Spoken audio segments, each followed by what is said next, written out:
नमस्कार प्रणाम दोस्तों, मेरे मिक्स देहाती की चैनल में आप लोग का स्वागत है। आज मैं आप लोग को एक बहुत ही छोटा सा प्यारा सा नाच का गीत सुनाऊंगी। गीत कैसा लगेगा सुंदर कमेंट में जरूर बताना आप लोग। काकर गुजर के जेठानी हो मोरे मनवा के मिलल परानी हो, मोरे मनवा के मिलल परानी हो।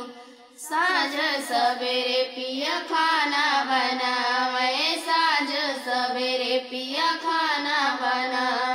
हमके कहे खाला रानी हो, खाला रानी हो, मोरे मनवा के मिलल परानी हो, मोरे मनवा के मिलल परानी हो। काकर गुजर के जेठानी हो, जेठानी हो, मोरे मनवा के मिलल परानी हो, मोरे मनवा के मिलल परानी हो। साँझ सवेरे पिया झाड़ू लगावे, साँझ सवेरे पिया झाड़ू लगावे।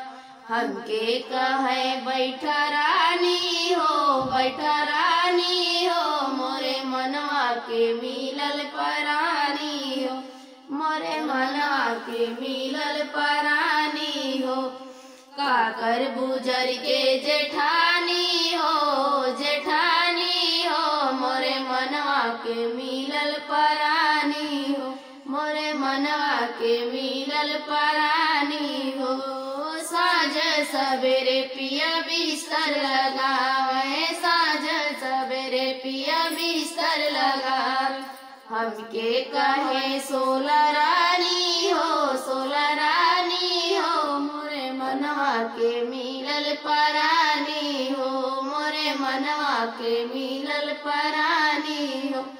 काकर गुजर के जेठानी हो, जेठानी हो, मोरे मनवा के मिलल परानी हो, मोरे मनवा के मिलल